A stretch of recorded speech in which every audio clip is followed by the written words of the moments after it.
Well, hey, what is up, Cal Church? If we've never met before, my name is Taylor Hunt, and I live over in Oxnard with my wife daily and work at a church in Ventura called Mission. And man, I feel like I'm like the redheaded stepchild of Cal Church, where I get to show up every now and then. But man, I'm just grateful to get to be a part of the Cal Church family. And man, I'm really grateful that Brad actually takes some time off to refresh and to rejuvenate. Like preaching every week is a grind that nobody really understands. And so, man, I'm just grateful that he cares about you enough and his family enough and his own health enough to be able to take some time off to rejuvenate that. And also, usually whenever, you dump Gatorade on someone, it's on the coach, not the player. So I'm just saying, I think today he's in a coaching role, so maybe go see him after this. Anybody Eagles fans? Anybody cheering for the Eagles today? Here we go, a few Eagles fans. Any Chiefs fans? Anybody? Oh, all right. There we go. Anybody halftime show, you're cheering for Rihanna? Any Rihanna fans? All right.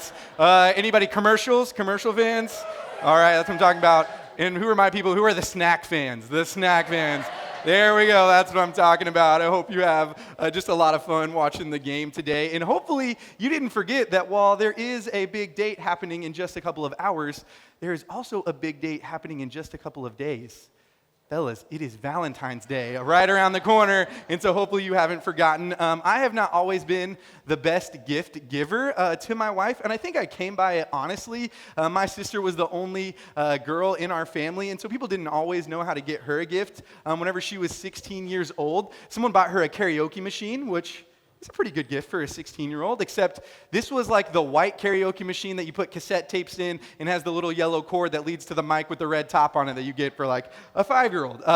Another year, my sister got a fushigi, which is like a magician's ball. If you've never seen one, you haven't been to an as seen on TV store, because that's where it feels like a lot of her gifts came from. Because another time she got a clapper for Christmas one year, which is a great gift to get your teenage girl in your life.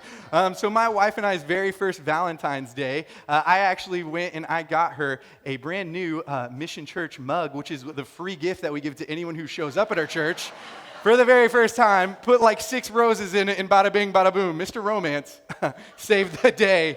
Balling on that student ministry budget. But a couple of years ago, I think I finally got it right because she told me exactly what she wanted for Christmas one year. She had wanted nothing else other than the comfy. Do any of you guys have one of these? Anybody have one of these? If the Snuggie was not enough, the backwards robe that you can wear, it had to be the comfy. And let me tell you, this thing with its nice plush exterior, with its nice trimmed robe right on the sides, whenever you put this thing, it will hide all the wrinkles, all the rolls, anything that you have, because it'll make you look like a nice big lump. And it comes in a variety of colors. You can get pink. You can get yellow. Ladies, I'm just saying, this would work for your man on Valentine's Day. You can get a real tree camouflage comfy. Who wouldn't want that? They also make weatherproof comfies where you can get one and wear your own big old comfy toboggan in all the rain that we've been having lately. My wife, she will put this on and she will go sit by her fire pit and she'll have like a cup of tea or something and she'll put her legs up in this comfy and look like a little snow owl just sitting on our back porch. And when her 3 or 4 friends get together, I'm like, what is happening? Are we in Harry Potter or what is going on? Because they just look like a little gaggle of girls. And while I would never be caught dead wearing the comfy, no offense to my wife, man, the truth is what I have started to realize is over the past couple of years, like I have not been wearing the comfy, but man, I've started living a comfortable life.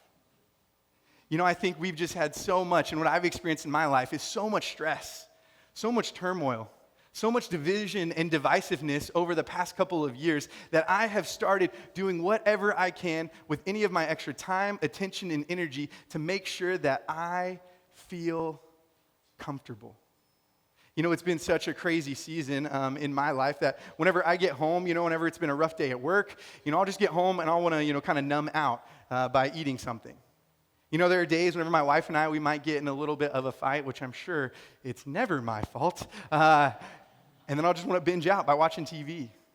Whenever some hard emotions kind of pop up in my life that I don't really know what to do with, I'll just go to scrolling on social media, or maybe I'll take up retail therapy, where I'll go try to shop till I drop and try to buy away those negative emotions. Man, some of us, we can find comfort in our overworking, in our overdrinking, in our overspending, in the bottom of a bottle, in pornography, in our obsession with our body image or fitness? You know, I've actually been in a group of guys recently where we've been learning that sometimes what we can actually find comfort in is in some very uncomfortable things. Like we can actually find comfort in our insecurity, in our shame, in our past, in our fears, our failures, our guilt, our codependency, our addictions, our anxiety, and even our depression. These things that sound like shackles can actually be things that we run to for comfort. Because if I listen to my insecurities, then I won't take the risk. If I listen to my past hurts, then I'll keep people at a distance because I'm not going to be vulnerable and let you see the real me. If I listen to my codependency, then I need to be needed. And so I'm not going to voice what I really think. I'm not going to share my real opinions. See, I have been learning that one of the biggest lies that I have fallen for says that the more comfortable I get, that if I live the comfy life, that then I will finally be content. Like if I want to be happy, I better be comfortable. And man, that just couldn't be further from the truth. You know, one author, Max Lucado, writes, whenever fear shapes our lives, safety becomes our God. And when safety becomes our God, we worship the risk-free life. Can the safety lover do anything great? Can the risk-adverse accomplish noble deeds for God, for others? No.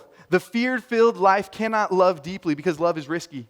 They cannot give to the poor because benevolence has no guarantee of return. See, the fear-filled life cannot dream wildly because what if their dreams sputter and fall from the sky? The worship of safety and comfort emasculates greatness. No wonder why Jesus wages such a war against fear. See, when we follow after Jesus, man, he leads us to a more and better life, a life of meaning and passion and purpose and calling, not just a life of comfort. And if you are anything like me, maybe you've started to settle for the comfy life instead of living the called life. See, maybe you've been running to that overeating, that overspending. Maybe you've been running to that work to avoid home. Maybe you have let fear, your past, your shame, keep you from risking and living out your calling. See, living the called life requires risk. A life of meaning and purpose and passion, it requires a life of trust. Like true joy, true happiness, and yes, even true comfort comes through pursuing something else. And so if it's okay with you guys, what I want to do with the rest of our time together today is I kind of want to actually numb out again and binge watch one of my favorite shows of all time. Any of you guys binge watch any shows over the past couple years? One of my favorite shows is Friends. I don't know if anybody likes Friends or The Office. I've even kind of jumped on the Stranger Things bandwagon a little bit. Whenever my wife and I got married, she used to watch The Bachelor all the time, and I hate to admit it, but I've been a part of Bachelor Nation for a season or two. And whenever I was growing up in high school, my mom and I actually would watch This Is Us pretty frequently, which if you've never seen This Is Us, it's like you took every bad movie line and plot twist from every dramatic show ever, put it into a blender, stirred it up, poured it out, and yet somehow it works. Like you're drinking that This Is Us Kool-Aid and just crying. Tears are falling. But the story that we're going to look at today actually puts the drama in The Bachelor to shame. Like this story is full of beauty pageants and raging keggers. It is full of character twists, of failed marriages, of one-night stands. I mean, you name it, this story has it. Like it has action scenes that would make Mel Gibson a little bit queasy at his stomach. Like if this story were made into a movie, it would be rated R because this is just the crazy, real story of a real girl that is found in the front part of the Bible. And I actually got this idea of kind of how to break up this story that we're going to walk through today from one of my good friends and preaching mentors named Jody Hickerson. And so I kind of hijacked this idea from her and made it my own, so I want to make sure I give her credit. But if we were going to watch this in the movies, I think that the title of this movie would either be The OG Wonder Woman, The Story of Esther, or it would be titled 50 Shades of Esther, because it's about to go down. And so we're going to break it up into chapters. And so chapter 1 is actually titled The Hangover. And our story takes place in a palace in Persia where a king named Xerxes was in power. And he ruled a vast kingdom, 127 provinces that stretched all the way from present-day India to Egypt. And he was the most powerful person in the entire world. And so one day, Xerxes decides he's going to throw a party to show everyone how awesome and rich he is. And so in chapter 1, verse 4, it says, for a full 180 days, he displayed the wealth of his kingdom and the splendor and glory of his majesty. I mean, you think you've been to some ragers. Like, this is a party that lasted 180 days. Like, if there's one thing Xerxes knows how to do, it's how to throw a party. Like, he would introduce himself by being like, hello, my name is Xerxes, and I like to party. And at this party, there were no red Solo cups. Oh no, each person in attendance was given their own pint glass made of pure gold, and the wine never stopped flowing. Like, the king actually made it a law that every guest should be allowed to drink as much wine as they possibly wanted. Some of you would like to go to this party, but that's a different story. I mean, you can just hear Friends in Low Places by Garth Brooks playing in the background while all these military leaders, officials, princes, and princesses are just passed out all over the palace. And then it says, on the 7th day of the party, when King Xerxes was in high spirits because of the wine, which is an understatement of the century because this dude is shwasted. But Xerxes actually commands 7 of his servants to bring to him Queen Vashti with the royal crown on her head because he wanted the nobles and all the other men to gaze on her beauty, for she was a very beautiful woman. And most people think that what the king was asking Queen Vashti to do was actually to come in wearing her crown, and nothing but her crown. I told you, this story was rated R. And so naturally, Queen Vashti doesn't comply to the king's request. And it says that this made the king furious, and he burned with anger. Basically, he is embarrassed that his girl didn't do what he wanted her to do in front of all of his friends. And so, like in typical almost high school guy fashion, the king and his closest advisors, his buddies, get their heads together and are like, all right, we got to get back at the queen. What do we do? A guy's like, we should egg her house. He's like, I like it, but we can do better. What about we slash her tires? Closer, some guy's like, let's give her the silent treatment. He's like, I like it. And so they actually make an order that Vashti would be stripped of her position as queen, and then she would be banished from the queen's presence. I mean, ladies, you think your husband fights dirty sometimes. It's just all throughout history. Like, this guy is just doing whatever he's got to do to get back at her. And so they send out orders into all the land to let everyone know about Queen Vashti being banished. And that ends chapter 1. And then we jump into chapter 2, which is titled The Bachelor, because chapter 2, verse 1 says that after Xerxes' anger had subsided, he began thinking about Vashti and what she had done and the decree that he had made. And I think he's just sitting here being like, lonely, I'm so lonely, I need somebody to call my own. And he is just lonely. He's like, I just need somebody to love. And it goes on and says some of his personal attendants came to Xerxes and suggested, let us search the entire empire to find beautiful young virgins for the king. And we will see that they are all given beauty treatments. And after that, the young woman who most pleases the king will be made queen instead of Vashti. And this advice was very appealing to the king, and he put the plan into effect. Well, no dip he did. I mean, the most beautiful women in all of the land, duking it out in the beauty contest of the century, all to get the prize of the king. Who wouldn't like that? And so as the women are walking into the palace, all of a sudden in walks Esther, the heroess of our story.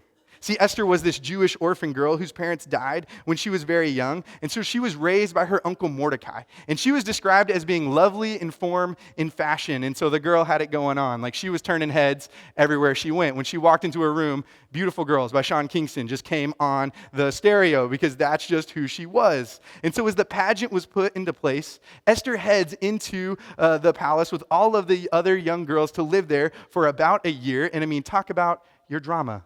Living with hundreds of 18 to 14-year-old girls in close proximity, all fighting, battling it out to be seen as the nicest, prettiest, funniest, smartest girl in all of the land to win the big man on campus. Like, you think high school was hard. This is a whole different story. I mean, we can just hardly even imagine the hostile environment Esther is trying to navigate. But it says that something was different about Esther.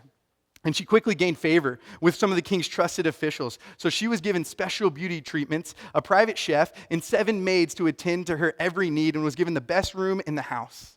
However, Esther had a secret. See, she had not revealed her nationality or family background to anyone because her uncle Mordecai refused for her to do so. See, Esther found comfort in her secrets. Comfort in knowing that nobody knew the real her. Comfort in knowing that she had something that was better to hide rather than to reveal. And so every day, Mordecai paced back and forth near the courtyard of the palace to find out how Esther was doing and what was going on. And I mean, you would not imagine the amount of time it took these girls to get ready for their date with the king. I mean, ladies, how long does it take you to get ready for a date with your husband? 15 minutes, 30 minutes, 45 minutes? I mean, I bet you wish it took him longer than 30 seconds. He's like, psh, psh, I'm good. All right, here we go. These girls actually went through 12 months of beauty treatments to get ready. 6 months of soaking in oil and myrrh, followed by 6 months of soaking in perfume and ointments. I mean, these girls took dripping and finesse to a whole new level. And then they would be given whatever clothes or jewelry that they wanted to wear as they were taken in to see the king. And so this is like the part of The Bachelor where the girl gets out of the limo wearing high heels and a sparkly dress, or a girl gets out wearing high heels and a shark costume because she wants to show that she's funny and not crazy, but we all kind of read between the lines, but that's beside the point. But so after the girls would spend time with the king, she would only come back in his presence if he specifically requested her by name. And so then it was Esther's turn to come into the room. And so she only took what her advisors had suggested, and she was admired by everyone who saw her. And when King Xerxes saw her, well, let's just say, he liked what he saw. Like his heart began to beat, his armpits began to sweat, his palms got a little bit moist, and he was so excited. I mean, he had that feeling like his head was just about to explode because he just could not imagine seeing a more beautiful woman in front of him. And so in the 7th year of Xerxes' reign, he set the royal crown on Esther's head and declared her queen. And then the king threw a big party in honor of Esther and made it a public holiday. Like he is Will Ferrell in Elf, where he's like, I'm in love, and I don't care who knows. Which brings us to chapter 3. Married at first sight. But even in the midst of all of the celebrating, even in the midst of the wedding, man, Esther adhered to the advice of her uncle, of Mordecai, and continued to keep her family heritage a secret. And then we enter chapter 4, which is titled Trouble in Paradise. Because one day after Esther has been declared queen, her uncle Mordecai was hanging out around the gate that led to the king's palace, and he overheard 2 of the king's officials conversing about their plan to assassinate King Xerxes. So Mordecai quickly reports this to Queen Esther, who then went and told the king what Mordecai had said, and after they checked it out and found that the report was true, the officials were hung in the gallows. And this was all recorded in the book of the Annals in the presence of the king. So basically the king had it written down in his personal diary. And then we meet the bad guy in our story, Haman. And when you hear Haman's name, you should be thinking like bum, bum, bum, bum, bum, bum, bum, bum, bum. Because Haman is the worst kind of bad guy. He's an inside man. He is a rat. And some reason, our genius king, party boy, Xerxes, decides to make Haman his right-hand man. And he was so powerful that whenever he walked by the king's gates, all of the royal officials would bow down to him, all except for one, Mordecai. And when Haman saw that Mordecai would not bow down or show him respect, he was filled with rage. But he didn't want to just send Mordecai to prison, and even having him hung would not be enough to quench Haman's hate fire. Oh no, he had learned of Mordecai's nationality, so he decided it was not enough to just lay hands on Mordecai alone. Instead, he looked for a way to destroy all of the Jews throughout the entire empire of Xerxes. And so Haman one day approaches King Xerxes, and man, I'm just saying, when these guys get together, it is like Harry and Lloyd from Dumb and Dumber. Because Haman says, "Oh, great king, there is a certain race of people scattered throughout all the provinces of your empire who keep themselves separate from everyone else. And their laws are so different from those of any other people. And they refuse to obey the laws of you, great king. And so it is not in the king's interest to let them live. So if it pleases the king, issue a decree that they all be destroyed." And the king agreed. What a dummy. And so on April 17th, dispatches were sent by swift messengers into all the provinces of the empire, giving an order that all Jews, young and old, including women and children, must be killed, slaughtered, and annihilated on a single day on March 17th of the following year, and that the property of the Jews would be given to those who killed them. And so as the decree goes out into the land, the king and Haman sit down to a drink while the city of Susa falls into chaos. And so we jump into chapter 5, Sleepless in Susa. Because when Mordecai heard about the king's decree and what Haman had ordered, he tore his clothes. He put on sackcloth and began to weep and wail throughout the entire city. And when Esther heard about her uncle's unusual reactions, she sent word to him to find out what was wrong. And Mordecai sent back a copy of the king's decree and urged Esther to go into the king's presence to beg for mercy and to plead with the king on behalf of her people. But here's the problem. See, Esther wasn't allowed to just go in and visit with the king. She was only allowed to come into the presence of the king if she was summoned by him. And if she showed up unannounced, she could actually die unless the king stuck out his serpent and allowed her to get closer. And it had been 30 days since Esther had been called to the king. You can say they're having a dry spell in their marriage. But Mordecai replied back to Esther, and he said, don't think for a moment that because you're in the palace that you will escape when all the other Jews are killed. He's saying, don't get too comfortable. Don't be in the comfortable life and think that you won't have to live a life of risking, a faith-filled life. Like if you keep quiet at a time like this, deliverance and relief for the Jews will arise from some other place, but you and your relatives will die. And who knows if perhaps you were made queen for such a time as this. See, here's what Esther has to decide. Will she pursue the called life or the comfortable life? Will she just keep kicking it in the palace, living her #blessed life, or will she live for something more? See, the comfortable life, it puts all of its trust in self. It puts all of its trust in the things that we think that we can control. But man, the called life puts its trust in God. Have you guys ever been rock climbing before? Anybody in here ever gone rock climbing or like to rock climb every now and then? Or maybe you've done it once and you're like, I'll never do it again. That's kind of where I am. My wife and I, after we got married, we actually signed up to go rock climbing for a year at one of our local rock climbing gyms in Ventura. And let me tell you, it was quite a fun bonding activity to do together. But it was fun to get to encourage one another. And man, let me tell you, whenever you are like 30 or 40 feet up on a wall, there is pretty much only one thing that you're thinking about and only one thing that matters. Like it matters that you've got some good arm strength and you've got some finger strength to hold onto a hold right there. It matters that you've got a chalk bag so that way if you're like me and your hands just sweat all the time, you can get some chalk on them to help them dry off. It matters that you can see the routes and that you kind of have some good skills so that way you can check out where you want to go and make your next move. But whenever you are 30 or 40 feet up in the air, the only thing that you really are thinking about and the only thing that matters is who you're tethered to. Because when you make that jump, you want to know that they're going to catch you. And man, can I just tell you that when we decide to live the called life, when we decide to do the risky, hard, scary thing that God is calling us to do, that we will actually be tethered to God.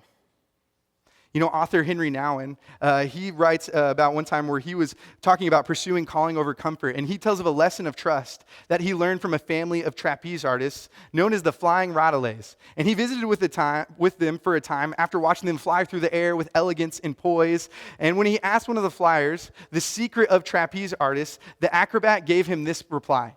He said that the secret is that the flyer does nothing and the catcher does everything. When I fly to Joe, my catcher, I have to simply, we'll get there, don't you worry. I simply have to stretch out my arms and hands and wait for him to catch me and pull me safely over the apron.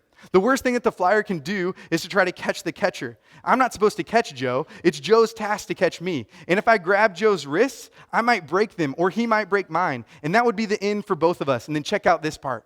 He says that a flyer must fly.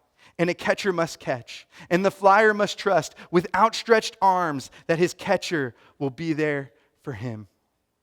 See, when we are living the called life, we can risk. We can take big steps. We can actually move away from comfort because we can know with outstretched arms that God is there for us.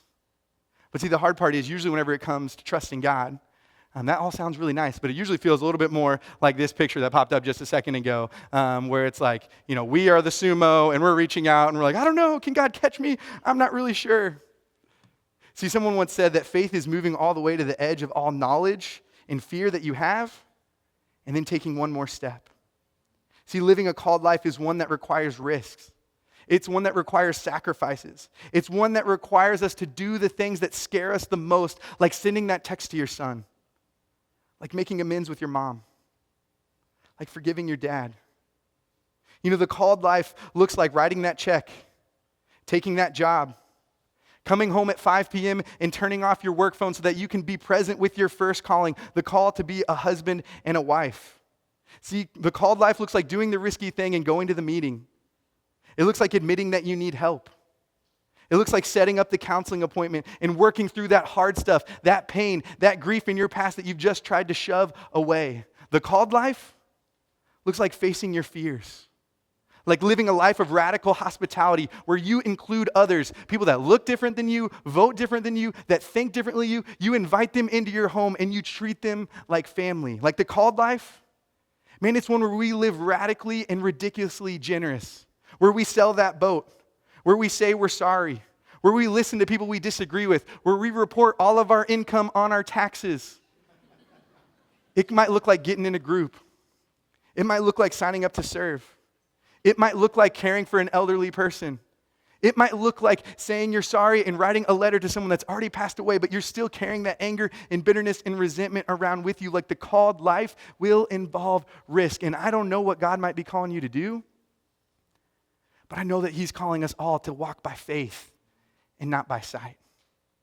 See, when we walk by faith and not by sight, we can have comfort because we know who is walking with us.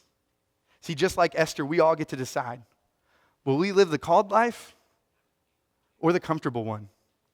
See, in the story, it says that then Esther sent this reply to Mordecai: "Go and gather all the Jews of Susa and fast for me, and do not eat or drink for 3 days, day or night. My maids and I will do the same. And then, though it is against the law, I will go in to see the king. And if I must die, I must die." Other translations say, "If I perish, I perish." I love that line.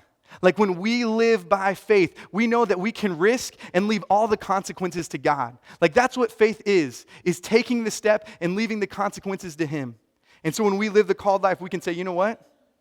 If I'm rejected, I'm rejected. If I'm embarrassed, I'm embarrassed. If I fail, I fail. If they won't hear me, then I won't be heard. Because the outcome doesn't depend on us. The flyer must fly and the catcher must catch. And so then we reach chapter 6 in our story, which is titled Dinner for Schmucks. See, Esther knows that the king likes to party, and so she decides to put on her royal robes and go and invite the king to eat. And so as she walks down the hallway, going in to see the king, the fate of her people are hanging in the balance. I mean, can you imagine what that must have felt like?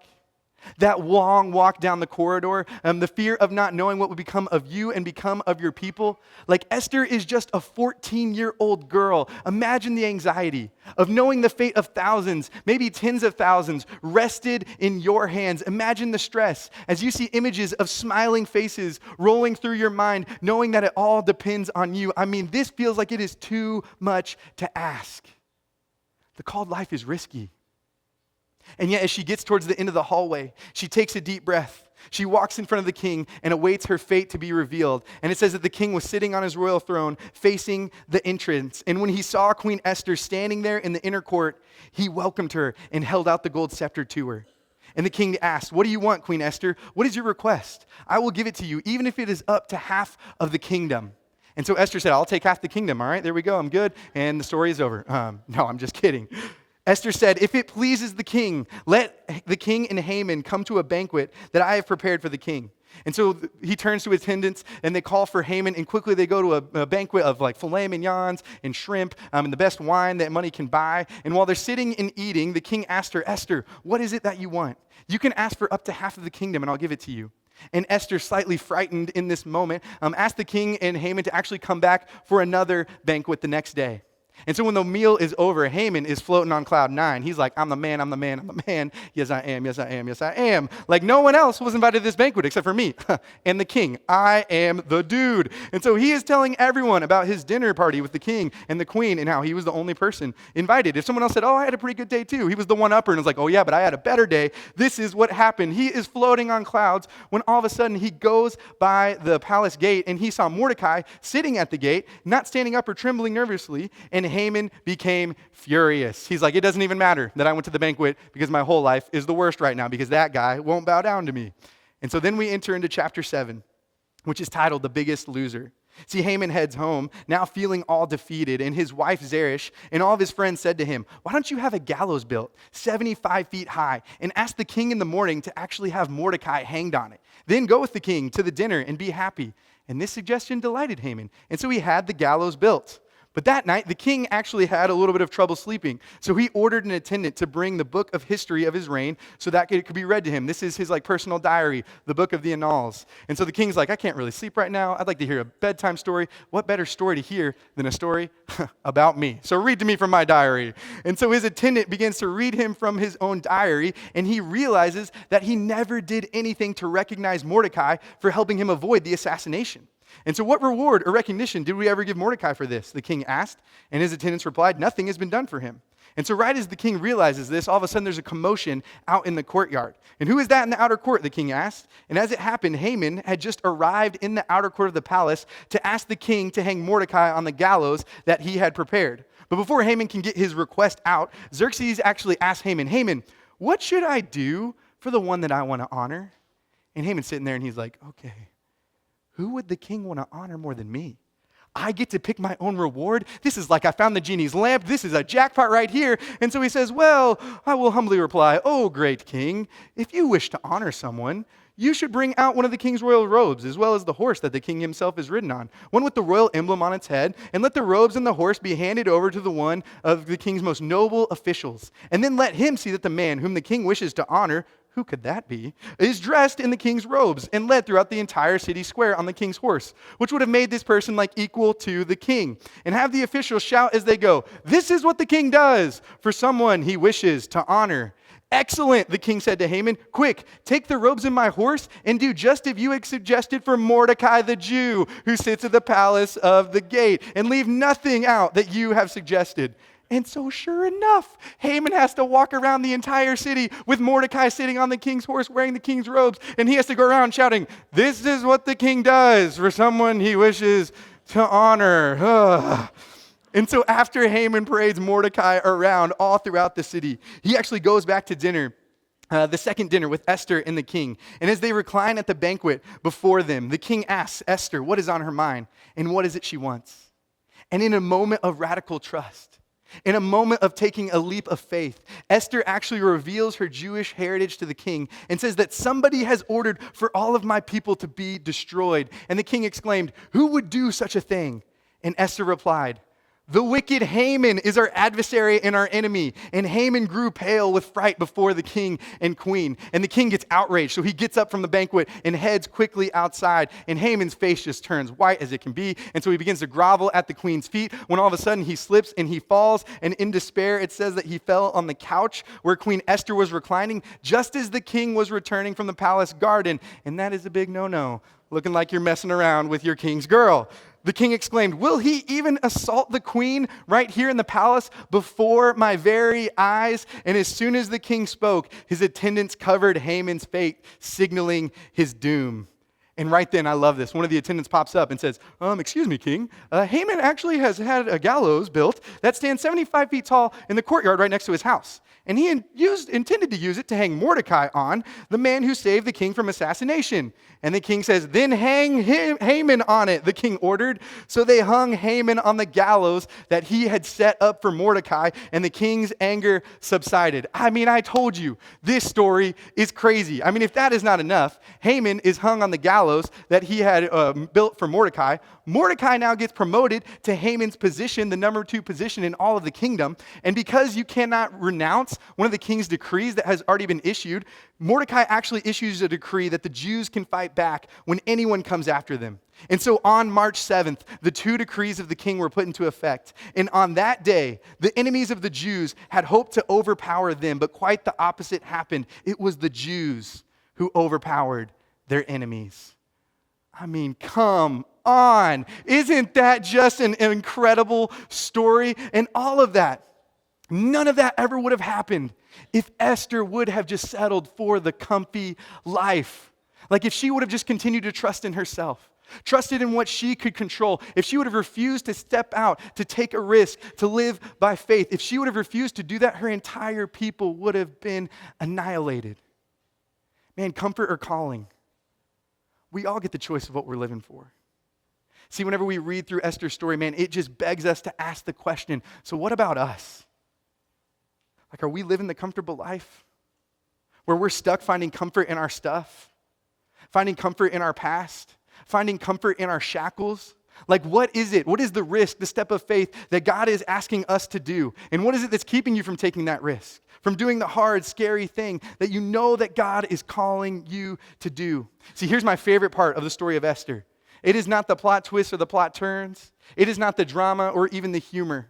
Man, my favorite part of the story of Esther is that this is the only book in the entire Bible where God's name is never mentioned. I mean, if you don't believe me, go read it later today. Not once. And so just imagine, Man, how alone Esther felt at the beginning when she was abandoned by her parents. She probably felt like God wasn't there. Imagine the fear she felt at the beauty pageant. Imagine how afraid, alone, and scared she was walking down the hallway. She probably asked that question a million times. God, where are you? But now that we're at the end of her story looking back, man, isn't it just so clear that while God's name was never mentioned in her story, man, his fingerprints are all over the story. And the truth is, God's fingerprints are all over your story as well.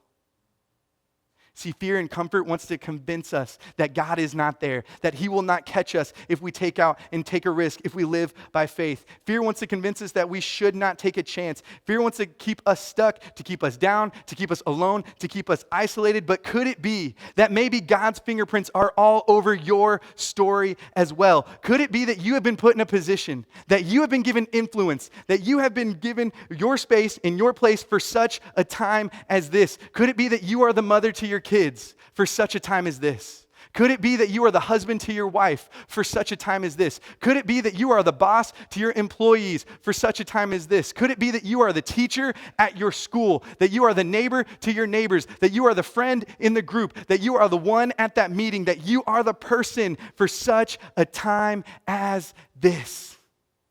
For you to live by risk, for you to live by calling, not comfort. For you to live by faith and not by sight. I mean, Cal Church, could you imagine what would happen if we all lived, if we moved, if we put death to the comfortable life and instead we started living out the called life? Man, I think that would change everything. I think it would change our families. I think it would change our neighborhoods. I think it would change our schools. I think it would change our work. I think it would change this city and this city positioned in such a place to make such a huge impact on the culture around us. If we could impact this city, we could impact our entire nation if we all just lived the called life. So what do you say? Let's live by faith and not by sight. Would you pray with me? God, we just thank you. God, we thank you that you're a God that loves us and cares for us. God, we thank you that you invite us to live a bigger story, a better adventure. God, a life full of meaning and passion and purpose, a life that is better than we could ever ask or imagine. And God, you're just calling us to step out in faith.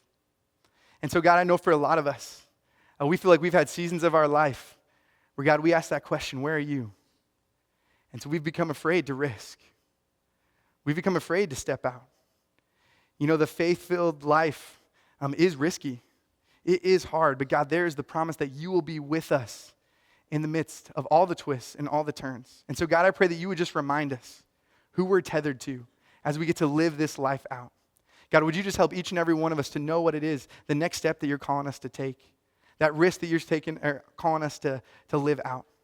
And God, we thank you so much for this story and just the reminder that it is, that you are with us no matter what. And God, we thank you most of all for Jesus and how we can have a relationship with you through him. And it's in Jesus' name we pray. Amen.